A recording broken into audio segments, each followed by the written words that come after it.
que je mette mes enfants chez leurs parrains pour pouvoir qu'ils aient une bonne vie meilleure que la mienne.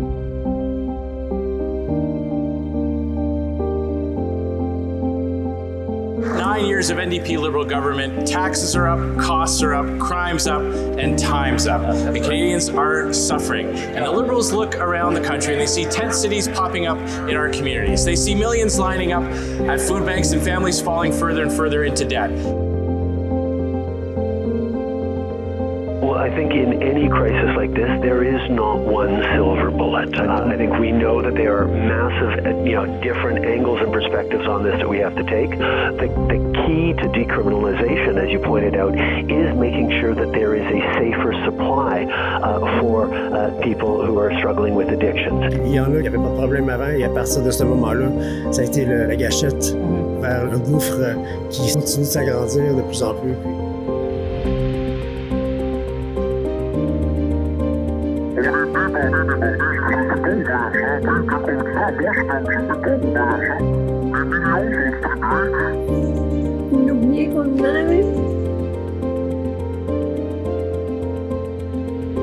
It is unacceptable in a country like Canada that vulnerable refugees be having to sleep in the streets.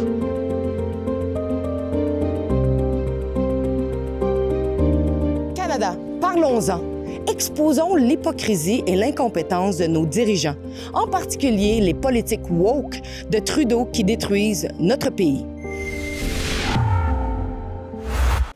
See, people ask me, why do I want to run in the next election? It's because I'm fighting for the middle class.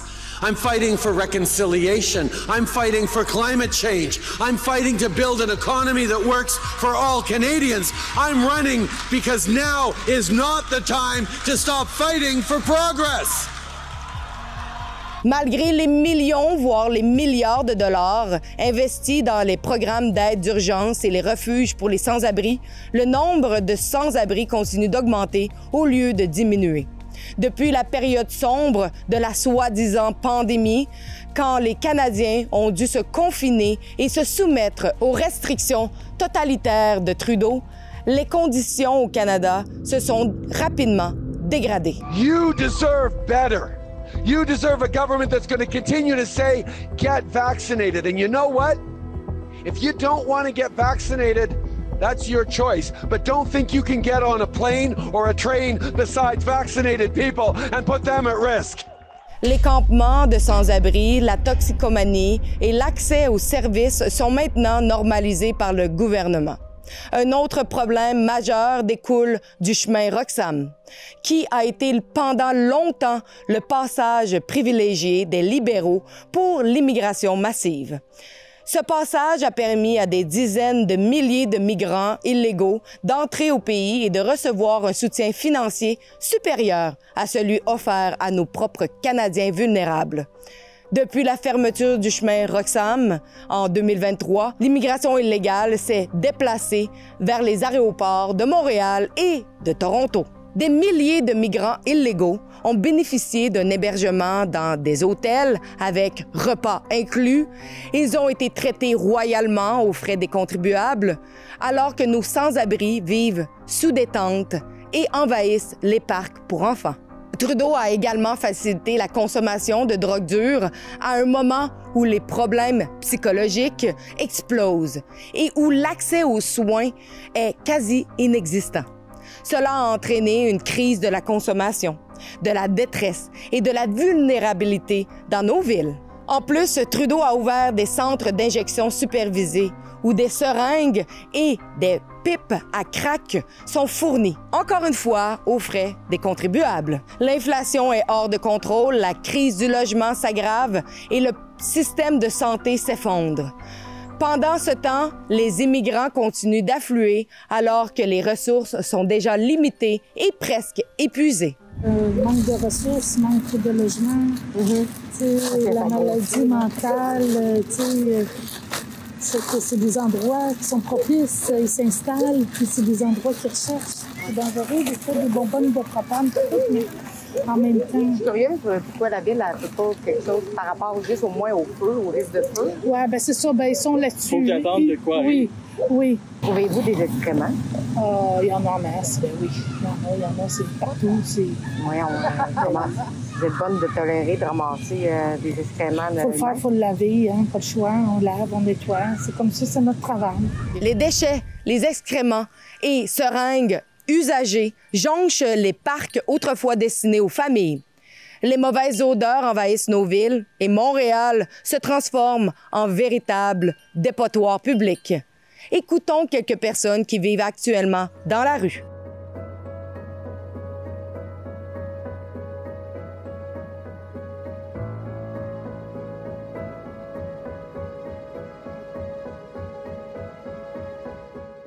On a toute notre histoire. Moi, j'étais étudiante en éducation spécialisée.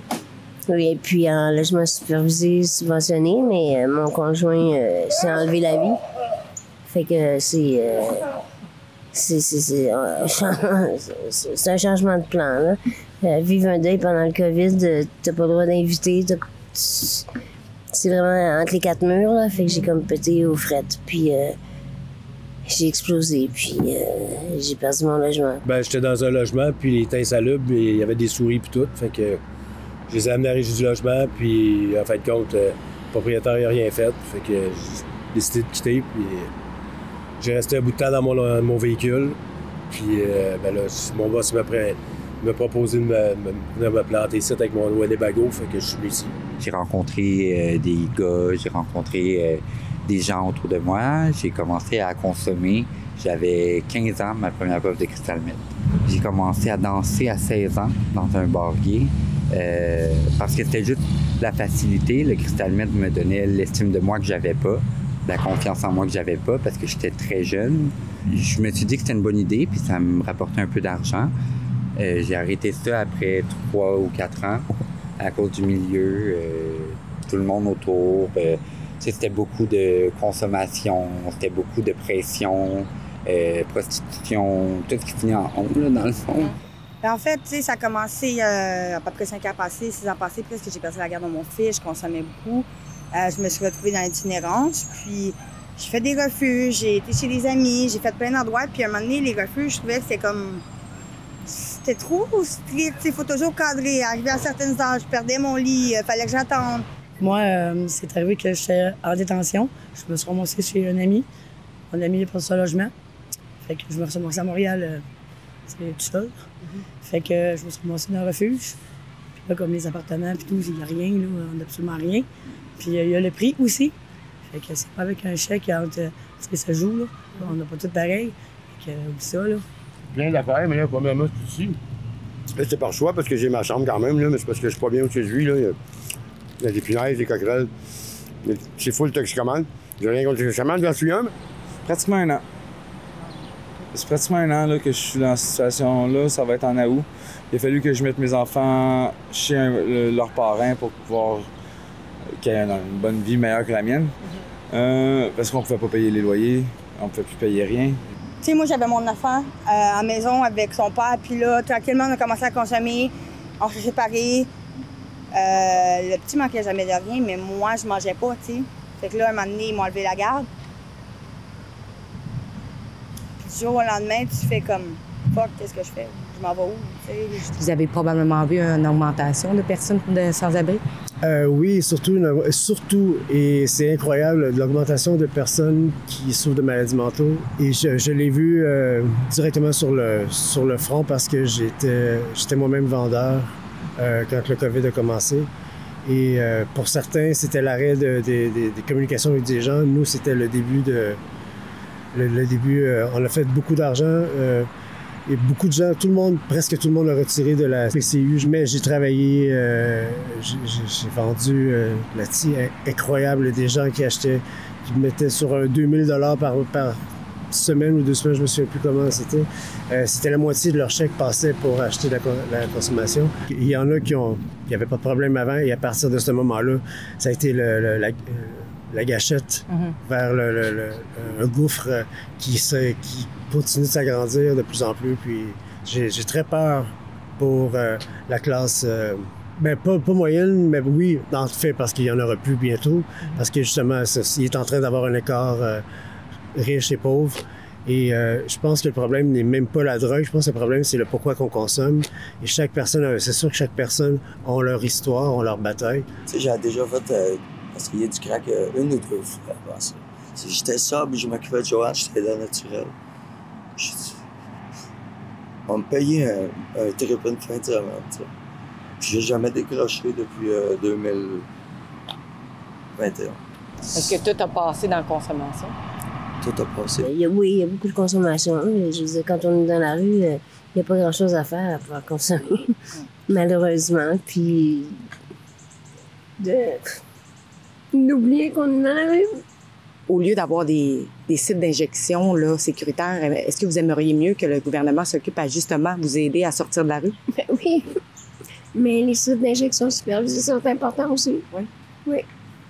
Parce que je pense qu'il y a beaucoup de... Surtout que maintenant, il y a n'importe quelle cochonnerie dans la drogue, puis de plus en plus, il y a le fentanyl, puis le carfentanyl. Puis il y a beaucoup plus de décès qu'il pouvait en avoir avant. Like shelter is only like making money like on ourselves. It doesn't give out. So why are you doing that? C'est pourri. Les ressources, c'est pourri.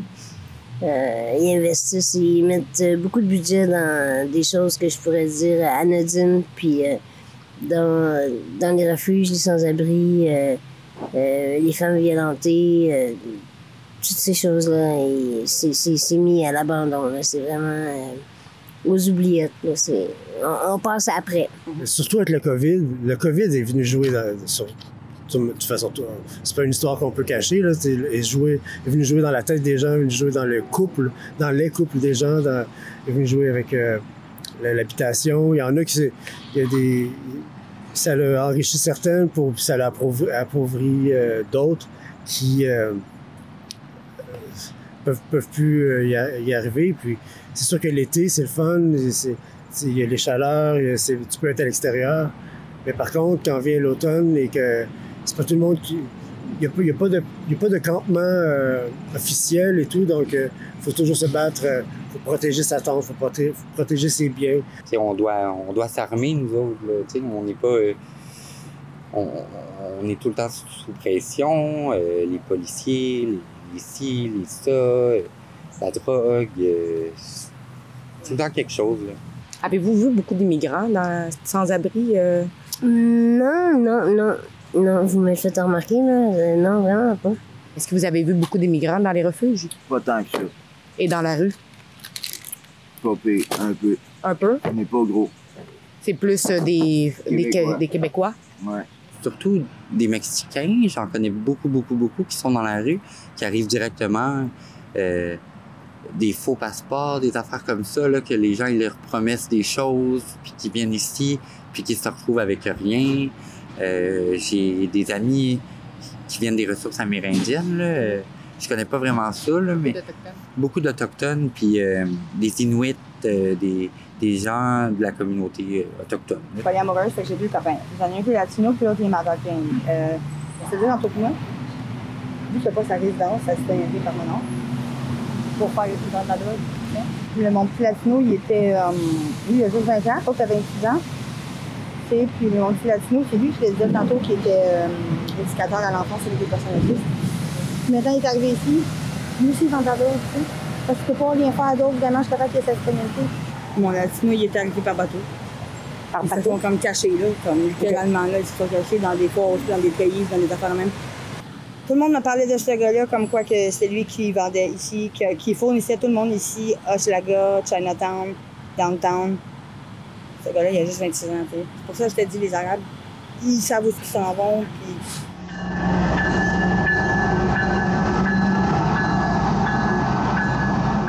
Je trouve dégueulasse que le député et le maire de l'arrondissement font rien, que le quartier est laissé à l'abandon, comme je vous ai dit tantôt. Les rues, les trottoirs, les canals, les parterres, la ville ne font rien avec tous les travaux qu'il y a dans le quartier. Le monde se sent plus en sécurité, les personnes se font attaquer avec les prostituées, les drogués, les alcooliques, les itinérants. On se fait attaquer, on se fait agresser. Puis qu'est-ce que la ville fait? C'est pas le gouvernement qui sont fautifs, mais les itinérants, les tentes, ils sont abandonnés. C'est des vrais sois cochons. Qu'est-ce qu'attendent la ville et le gouvernement à agir? Pourtant, des millions de dollars sont annoncés pour les sans-abri au Québec. Mais la situation continue de se détériorer. Qui profite vraiment de cet argent? Est-ce vraiment les personnes dans le besoin ou bien certains s'enrichissent-ils aux dépens des plus pauvres? N'oublions pas le scandale en Colombie-Britannique où une organisation à but non lucratif a été accusée d'avoir gaspillé des fonds destinés aux populations vulnérables pour financer des salaires élevés et des dépenses extravagantes. S'ils se sont fait attraper, il y a probablement d'autres qui le font. Une personne travaillant auprès des populations vulnérables qui a souhaité rester anonyme a partagé des informations importantes qui mettent en lumière la situation actuelle. Vous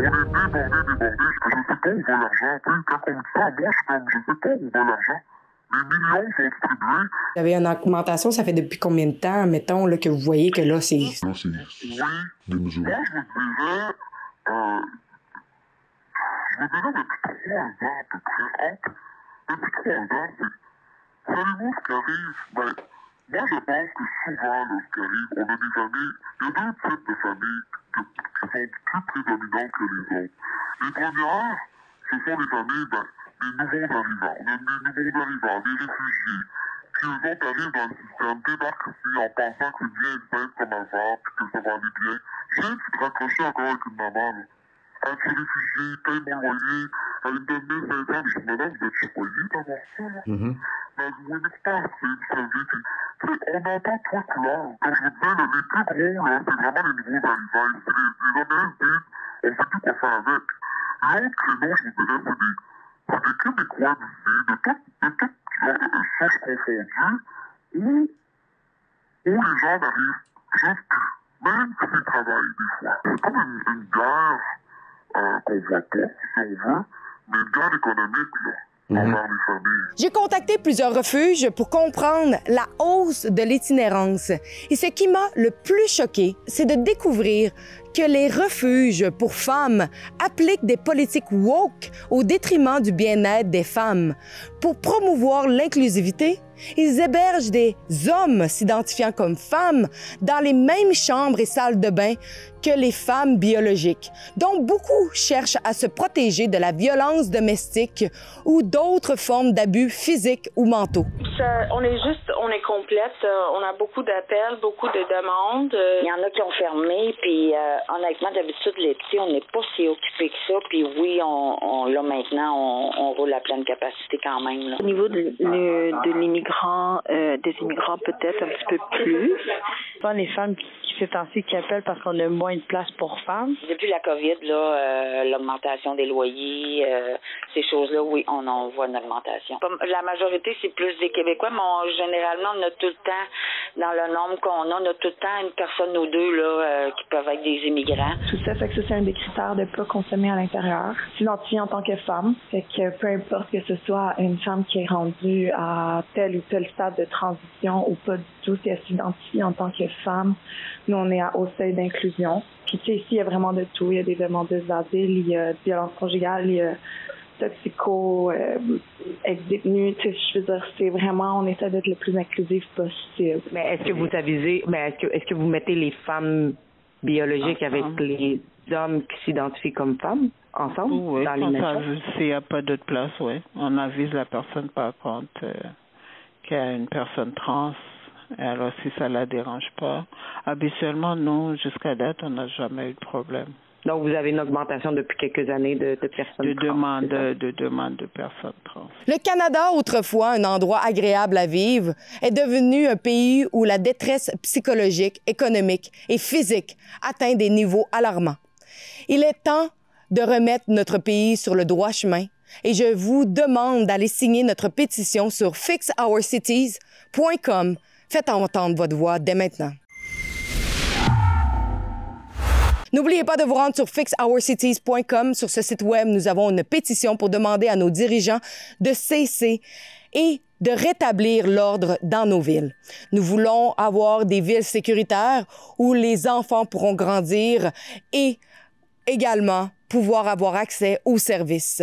Donc, allez faire entendre votre voix à fixourcities.com et merci en avance pour partager